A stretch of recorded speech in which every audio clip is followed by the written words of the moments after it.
Un homme seul, assis face aux forces de police iraniennes. La vidéo est devenue virale, symbole de la nouvelle vague de protestations qui touche l'Iran. Depuis 10 jours, la colère s'étend dans le pays. Au moins 25 morts et 1 millier d'arrestations. La foule ose malgré tout scander des slogans hostiles au régime des mollahs. Certains en appellent même au retour du fils du dernier shah d'Iran, exilé aux États-Unis. Devenue politique, la contestation a débuté le 28 décembre pour des raisons économiques. Les commerçants du bazar central de Téhéran ont fermé boutique de jour et ce matin encore pour protester contre la vie chère. Les prix ne cessent de flamber, les Iraniens sont à bout. C'est un problème économique. On se réveille le matin et tout est cher. Les produits laitiers, le dollar, tout. Pour tenter de calmer la colère, dans un climat social explosif, le régime a annoncé une aide mensuelle de 6 € par personne durant les 4 prochains mois. C'est à nous de servir les Iraniens, de les satisfaire et de gérer correctement nos ressources. Comme un aveu de faiblesse d'un régime qui se sait fragile, Téhéran demeure sous la menace d'une nouvelle opération israélienne et américaine. Donald Trump dit suivre la situation en Iran de très près.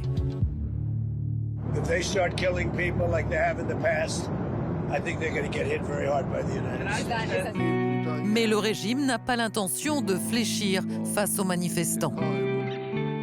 Il est inutile de dialoguer avec les émeutiers. Ces derniers doivent être remis à leur place. Alors le régime des mollahs parviendra-t-il à réprimer la contestation ou tangue-t-il, cette fois, dangereusement ? 3 invités pour ce débat. Shirin Ardakani, bonsoir. Vous êtes avocate franco-iranienne, présidente de l'association Iran Justice. Je précise que vous êtes l'avocate de la prix Nobel de la paix Narges Mohammadi et des otages français Cécile Collère et Jacques Paris qui ont été libérés mais qui sont toujours dans l'ambassade de France à Téhéran. Selon vous, à propos de ces manifestations, elles s'inscrivent dans la continuité des précédentes, même si le déclencheur est lié à la question du pouvoir d'achat. Elles illustrent l'incapacité structurelle de ce régime à assurer la prospérité du pays. À côté de vous, Thierry Coville, bonsoir, chercheur à l'IRIS, spécialiste de l'Iran. Dernier essai, l'Iran, une puissance en mouvement. Vous considérez qu'il n'y a pas de mobilisation de masse, comme il y en avait eu en 2022 précisément avec Femmes, Vie, Liberté, mais la question de la légitimité de la République islamique est clairement posée. Il existe, ajoutez-vous aujourd'hui, une forte demande de démocratie en Iran. Et Mariam Pirzadeh, bonsoir, rédactrice en chef à France 24. Vous êtes ancienne correspondante, entre autres de France 24 et d'Arte à Téhéran. Selon vous, c'est la mauvaise gestion du pays, davantage que les sanctions internationales, qui sont à l'origine des problèmes économiques du pays, qui sont considérables. Mais le régime dispose encore de soutien en interne, sinon il ne tiendrait pas. Alors pour combien de temps, évidemment, c'est la question qu'on va poser. Mais on démarre avec le chiffre du jour, il est très précis. Le salaire moyen en Iran aujourd'hui est d'environ 170 € par mois, c'est faible, d'autant que l'inflation est très forte et ne cesse d'augmenter. Par exemple, en 9 mois, regardez, le prix du fromage a augmenté de 140%, le pain sangak, une variété locale très prisée, de 250%, et le prix du lait a bondi de 50% en l'espace de 2 mois. Mariam Pirzadeh, très concrètement, ceux que vous avez en ligne, vos amis en Iran, à Téhéran, ils vous racontent cette vie compliquée au quotidien, de plus en plus compliquée ? Il me la raconte depuis déjà plusieurs années, c'est-à-dire que vous arrivez dans une boutique, un jour 1 kilo de pâtes ou 1 litre d'huile, par exemple aujourd'hui il n'y a plus d'huile en Iran, il y a des pénuries qui commencent à se faire jour, ça n'a pas le même prix que le lendemain. Moi je connais beaucoup de gens qui font partie de la classe moyenne, qui avaient quand même une vie convenable il y a 10 ans, qui ne peut plus acheter de viande par exemple. On estime que la moitié de la population, à minima, vit sous le seuil de pauvreté, et effectivement, moi il y a 10 ans je me rappelle, cette classe moyenne elle voyageait encore, puisque le toumant, par exemple, un dollar s'échangeait pour 3300 toumans. Aujourd'hui, c'est 150 000, c'est la monnaie iranienne.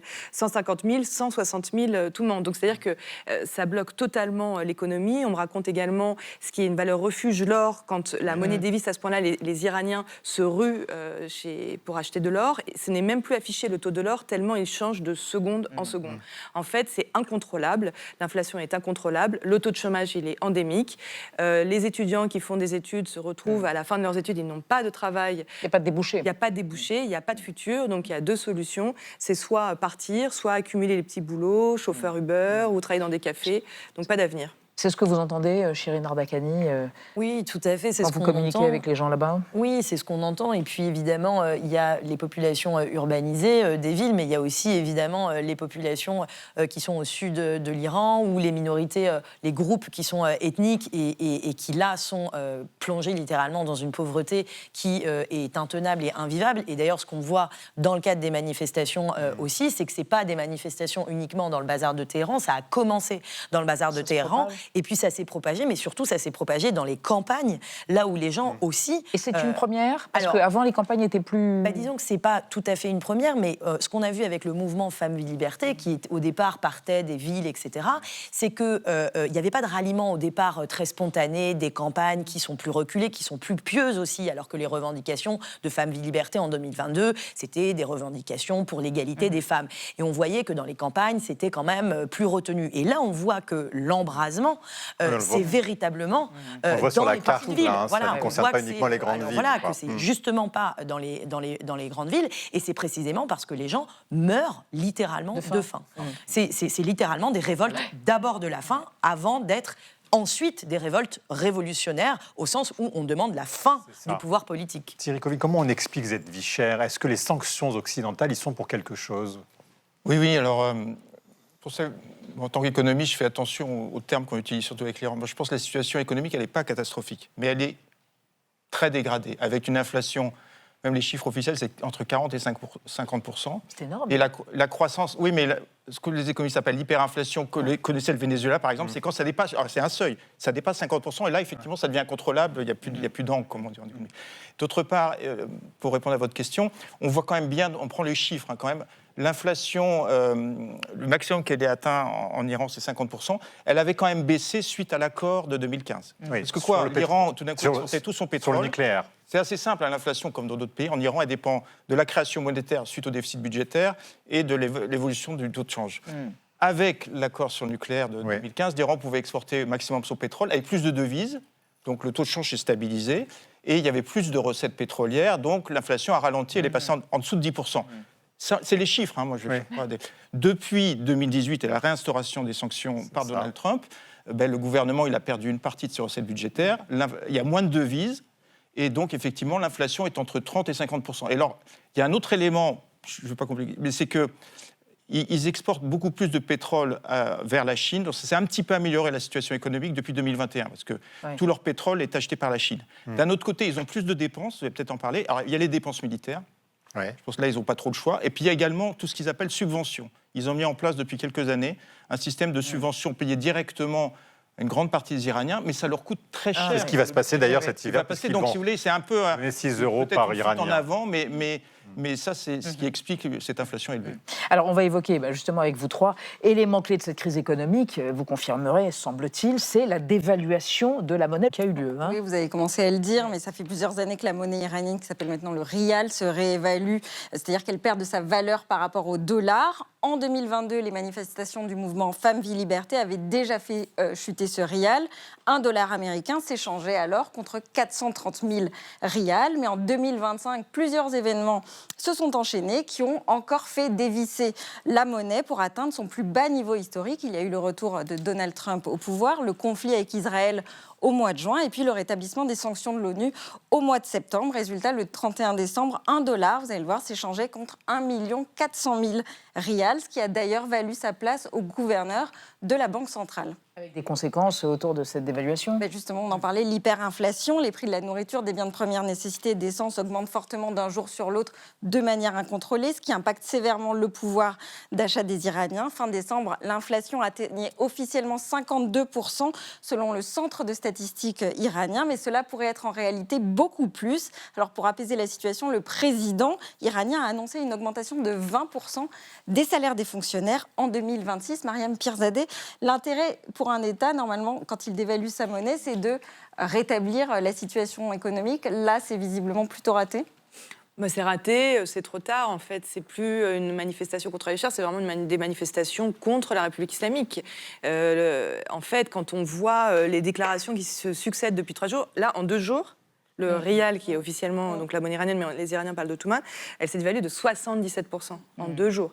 Donc, en fait, ces annonces faites à la marge, que ce soit par le Parlement ou par le président Massoud Pezeshkian, en fait, elles paraissent tellement dérisoires par rapport aux besoins des Iraniens, par rapport à ce qu'on entend dans la rue. On entend quand même des slogans « à mort le dictateur »,« à mort Khamenei ». On entend aussi des slogans qui appellent au retour du fils du Shah. Donc c'est devenu des slogans très politiques. Ce n'est plus un mouvement contre la vie chère. Ce n'est plus ça. Vraiment, c'est et on voit jour après jour les provinces qui se joignent à la protestation. Chérine Ardakani, par rapport au mouvement Femmes, Vie, Liberté, les mots d'ordre ont vraiment changé. On n'entendait pas déjà ces slogans-là hostiles au gouvernement des mots-là. Disons que c'est pour ça que j'ai employé tout à l'heure cette idée que c'est un acte 2, en fait, et qu'il y a une continuation. Et d'ailleurs, il y a eu auparavant le mouvement vert en 2009, et on voit que le mouvement vert, c'était suite à une fraude électorale massive. Donc Ahmadinejad avait à l'époque complètement confisqué les votes. Donc c'était vraiment là une exigence du respect démocratique du vote des électeurs qui, à l'époque, voilà, on voit des images des Iraniennes et des Iraniens qui avaient placé leurs espoirs dans les réformistes. À l'époque, ils pensaient massivement que le pouvoir pouvait être réformé de l'intérieur. Puis il y a eu 2022, à la suite de la mort de Gina Mahsa Amini, et là c'était les femmes qui véritablement étaient au devant des manifestations, qui disaient qu'elles voulaient la fin des lois de ségrégation qui discriminaient plus fortement les femmes. Et là c'est le troisième volet, c'est le volet économique pour la dignité de pouvoir travailler, avoir des perspectives économiques. Donc je crois qu'il y a là les 3 volets qui permettent de maturer véritablement, non pas sinon à minima une révolution, en tout cas un changement littéralement de paradigme, c'est-à-dire on ne veut plus de république islamique parce qu'elle est incapable sur tous les plans, tous les plans. Alors la réaction, donc, ça a été notamment quelque chose de très précis. On va donner pendant 4 mois 6 € à chaque personne pour les aider à tenir et pour tenter d'améliorer leur quotidien. Ça suffit ou c'est dérisoire, cette réponse strictement économique face à ce que votre voisine évoque? D'après la Banque mondiale, suite à la sortie de Trump de l'accord, on a eu une augmentation de la pauvreté. C'est pour ça que je reviens. C'est quand même assez fatal pour l'économie iranienne et qui était montée, je ne sais plus... plus de 40%, etc. Et puis, ils ont mis en place ce système de subvention, notamment des versements directs. Alors, à beaucoup d'Iraniens, mais surtout les plus pauvres, ce n'est pas négligeable, effectivement. J'avais calculé à un moment, c'était une partie importante, 10% sans doute du revenu de l'année, donc ce n'était pas négligeable pour les plus pauvres. Et donc, ils ont mis en place ces subventions directes. C'est un peu leur seul moyen actuellement. Ça a marché, ça a un peu baissé la pauvreté. D'après la Banque mondiale, le taux de pauvreté, il est élevé, il est à 40%. Donc c'est énorme. Mais disons, c'était un petit peu plus élevé juste avant. Mais par contre, c'est vrai que il y a beaucoup de discussions à ce sujet en Iran. C'est que, ce que je disais, c'est un peu une fuite en avant. Ça permet de calmer les choses. Donc les plus pauvres, ils ont un petit peu un revenu qui vient de l'État. D'un autre côté, ça coûte très cher au gouvernement et ça alimente un déficit budgétaire. Ils sont obligés de le financer par création monétaire. Donc il n'y a pas une solution. On sait très bien... Alors c'est pour ça, je souris en parlant de changement de paradigme, parce qu'après la guerre avec Israël, dans les débats en Iran, c'était un des sujets de débat. Est-ce qu'il ne faut pas changer de paradigme ? Par exemple, on voit très bien que le problème, justement, je voulais dire ça, le problème, il est lié à la politique étrangère iranienne. Les sanctions, si on considère que c'est les sanctions qui pèsent sur l'économie iranienne, il faut bien trouver un moyen de s'entendre avec les États-Unis et négocier. Alors là, c'est la bouteille à l'encre. On ne sait pas si le gouvernement va être capable de négocier avec les États-Unis ou pas. Pierre Zalébert, justement, ça questionne les soutiens à ce régime. Il est encore fort, ce soutien dans la population ou pas ? Qui les soutient encore ? Alors, qui les soutient ? Déjà, ce sont ceux qui croient à l'idéologie encore de la République islamique. Il y a encore des personnes, c'est impossible de quantifier. On quantifiait ça à 15-20% il y a quelques années. Je pense que c'est moins ces derniers temps. Ce sont les gens qui travaillent pour ce régime. Donc les fonctionnaires aussi, qui sont obligés, que vous voyez lorsqu'il y a des discours de Ali Khamenei, qui sont là. Ceux qui profitent de la richesse de l'Iran, parce que l'Iran est un pays extrêmement riche, 3e réserve de pétrole au monde, 2e réserve de gaz. Mais ce qui est intéressant ces derniers temps, c'est qu'on voit que 2 villes religieuses comme Rome, qui est la ville, une ville où on étudie l'islam, qui est très importante pour la République islamique, et Mashhad, se révoltent contre la République islamique. On voit des femmes en tchador, parce qu'en Iran, effectivement, on voit le niveau de religiosité d'une Iranienne à le voile qu'elle porte. Une femme qui porte un tchador, on a tendance à penser naturellement qu'elle soutient la République islamique, qu'elle soutient de vivre sous la loi de la charia. Et on voit ces femmes en tchador, notamment notamment à Téhéran ou encore à Machhad. Dans les protestations, crier après les forces de l'ordre iraniennes qui répriment les manifestants en disant vous n'êtes pas des hommes, arrêtez d'attaquer les enfants de l'Iran. C'est nouveau, c'est des vidéos qui émergent depuis quelques jours. On voit ces femmes qui sont en train de se rallier aux protestataires. Et effectivement, dans la mesure où le soutien à la République islamique est en train de s'effriter par son socle, par ceux qui participent à la vie politique de la République islamique. On le voit ces derniers temps. Ça en dit long sur l'état de délitement de la République islamique. Alors, un état de délitement, il y a quand même toutefois, depuis 89, quelqu'un qui s'appelle le guide suprême de la Révolution, Ali Khamenei, et qui a l'air indétrônable. Alors, regardez, cette archive, elle est fascinante parce que lorsqu'il succède à l'ayatollah Khomeini, en 89, son avenir semble prophétisé comme étant extrêmement limité dans le temps. Regardez. Il aura fallu plus de 8 heures de délibération à cette assemblée des experts pour se rendre compte d'une évidence. L'ayatollah Khomeini ne peut pas être remplacé. C'est la raison pour laquelle ils ont choisi Ali Khamenei, l'actuel président de la République. Un homme sans envergure, une élection qui illustre parfaitement le vide spirituel et politique laissé par l'imam. Et le régime voit actuellement garder une façade d'un régime. Ils ont nommé comme successeur de l'ayatollah. Je vous assure que dans quelques jours, il donnera sa place à quelqu'un d'autre. Autant dire que l'on pourrait bien assister en Iran, dans les mois qui viennent, à un glissement de la nature du régime. Le pouvoir absolu, incarné par Khomeini, semble bel et bien avoir vécu. Shirin Ardakhani, Ali Khamenei, est-ce qu'il est fragilisé aujourd'hui par son âge, mais aussi par des défections en interne, dans son entourage? On parle même d'une fuite en Russie, c'est les services britanniques qui avancent cette option. Écoutez, je crois qu'il est finalement pris à son propre piège, c'est-à-dire que cela fait 47 ans que son régime pend, exécute, arrête, réprime.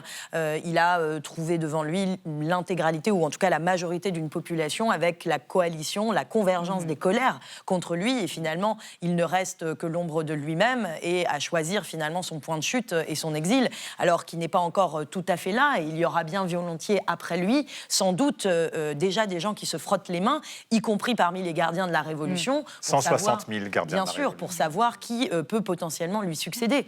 Mais en tout cas, ce qui est certain, c'est qu'il n'a pas le cœur des Iraniens, c'est peu de le dire.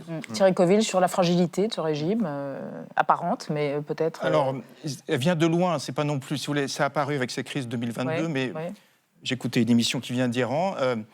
Ils disent ils posaient la question en 2021 aux Iraniens, est-ce que vous vous sentez proche des conservateurs et des réformateurs qui sont les deux gros partis en Iran? Moins de 10% de la population disait oui. Donc, oui, il y a proche des réformateurs. Proche de ces partis. Donc 90% qui est en dehors de ce champ politique. Ce qui, pour répondre à votre question, ce qui maintient, ce qui permet à ce régime de tenir, c'est quand même les forces de répression qui existent. C'est la classe moyenne iranienne aussi, quand même, d'un niveau intellectuel assez élevé, très mature, et qui veut le changement, qui veut moins de corruption, qui veut la démocratie et l'état de droit, mais sans violence. Et donc, je pense qu'il y a aussi un problème sur l'alternative. Ils ne voient pas une alternative crédible. Vous voulez dire politique. L'alternative politique crédible qui les pousserait à sortir dans la rue. Donc je pense que c'est ce qui permet à cette classe moyenne, c'est pour ça qu'il n'y a pas des manifestations de masse, elle n'a pas encore, elle n'a pas joint ce mouvement de protestation. Un élément très important, c'est ce que vous avez dit sur la non-violence. Une des images les plus virales, en réalité, de ces mobilisations, c'était cette image de ce manifestant accroupi sur le sol, contre les chars. Qui rappelait l'image de Tiananmen en 89. Exactement. Alors, pas contre les chars, parce qu'il a en face de lui des motocyclettes. Et qui sont des motards. Mais cette image, elle est fondamentale parce qu'elle a été reprise, et dans les manifestations désormais, c'est ce geste, c'est la non-violence, alors que les forces, évidemment, sont déséquilibrées. Mais je crois que c'est fierté pour les Iraniens que d'avoir pris ce geste alors même qu'eux-mêmes chaque jour font face à la violence aveugle des exécutions, de la répression. Et je crois que s'il y a un chemin vers la démocratie qu'il faut regarder, c'est ce chemin-là. Et c'est de cette alternative-là, les prisonniers politiques qui aujourd'hui sont dans les prisons politiques du pays, eh bien c'est le chemin d'ailleurs qu'ils proposent. C'est une alternative qui est une alternative politique et qui n'est pas la loi des brutes que certains voudraient d'ailleurs voir se produire, y compris malheureusement en Iran. On parle de 2000 condamnations à mort dans l'année qui vient de s'écouler. Alors vous parliez de l'alternative politique, qui, pour prendre la tête du pays, si jamais le régime des mollahs tombe, le nom de Reza Pahlavi, le fils du dernier Shah d'Iran, revient régulièrement, notamment dans la voix de cette manifestante parisienne. C'était dimanche, en soutien justement au mouvement actuel de contestation. Reza Pahlavi, c'est une figure qui fait quasi l'unanimité finalement. Et ça se voit un peu plus tous les jours, même des gens qui ne l'aimaient pas il y a quelques années. Aujourd'hui disent que c'est la figure la plus digne de confiance. Ça fait 45 ans qu'il dit les mêmes choses sur les mêmes principes d'humanisme, de laïcité, de démocratie. Il n'a pas bougé d'un iota. Mariam Pirzadeh, ce qu'on entend là, est-ce que c'est aussi ce qu'on entend en Iran ou pas du tout, cette option du retour de la monarchie? En tout cas, s'il y a un nom qui est scandé dans les manifestations, donc on entend beaucoup de Javid Shah, donc le retour du Shah, on entend le nom de Pahlavi, il n'y a pas d'autres noms pour le moment qu'on entend scander dans les rues. Par défaut, parce qu'il n'y a pas d'autres opposants qui sont en prison? Pour qu'il y ait une révolution, il faut un leader. Et c'est vrai que pour le moment, la seule personne qui peut apparaître comme une alternative crédible, c'est Reza Pahlavi, le fils du Shah, qui a un discours qui peut paraître des fois pas très clair pour certains, parce que des fois il dit qu'il ne veut pas être roi, là il a dit qu'il était favorable, prêt à prendre la transition de l'Iran. Lui, il promet un gouvernement de transition et ensuite de faire décider les Iraniens s'ils veulent le retour d'une monarchie ou une république. Mais c'est vrai que par rapport aux autres manifestations, on entend de plus en plus le nom de Pahlavi. Mais là, on a l'impression d'une espèce de nostalgie diasporique pour un passé idéalisé, Chérine Nardakani. Déjà, il y a deux choses. Ce qu'on voit, en fait, qui ressort des manifestations, c'est ce qui circule sur les réseaux sociaux. Déjà, je pense qu'il faut être très vigilant sur ce qui sort sur les réseaux sociaux. D'une part, parce que c'est posté par ceux qui veulent que ça sorte, d'une part. D'ailleurs, il y a des études très sérieuses qui démontrent qu'il y a des stratégies, par ailleurs, d'influence sur les réseaux sociaux qui sont le fait d'un certain nombre de puissances aussi. Je ne suis pas là en train de dire qu'il y a une manipulation massive et grossière, mais elle existe. Est-ce qu'il y a des slogans qui scandent Pahlavi? Il est vrai qu'il y a des slogans qui scandent Pahlavi, mais ce sont des slogans secondaires dans les manifestations, voire même extrêmement...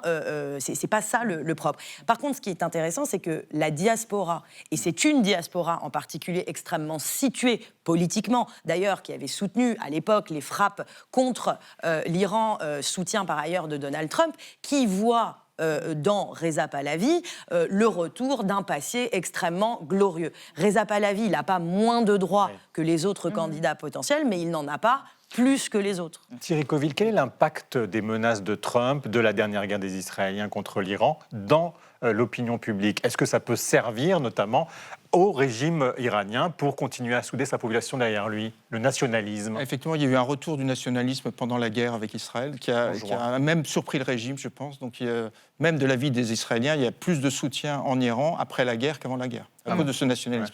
Pour répondre à votre question, j'étais un peu surpris même que le Mossad ait dit on est prêt à encourager les manifestants en Iran.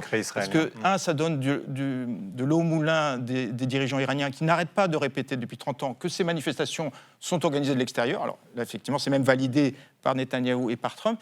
Vis-à-vis de la population iranienne, je suis également un peu sceptique parce que s'il y a quelque chose qui caractérise l'Iran depuis très longtemps, depuis le 19e siècle, c'est qu'il ne supporte pas la dépendance étrangère. La dépendance. La dépendance, oui, toujours. Il y a une obsession de ne pas tomber sous la dépendance étrangère. Pas d'ingérence. Et en même temps, les rois sont toujours revenus au pouvoir grâce aux interventions étrangères. Si on se rappelle d'ailleurs du coup d'État de 53 qui avait été fomenté par la CIA et qui avait vu le retour du Shah en Iran, grâce, en l'occurrence, aux Anglais et aux Américains. Ça peut être un des facteurs qui a conduit à la révolution de 79. Tout à fait. Merci à tous les trois d'être venus débattre, c'était formidable. Merci encore.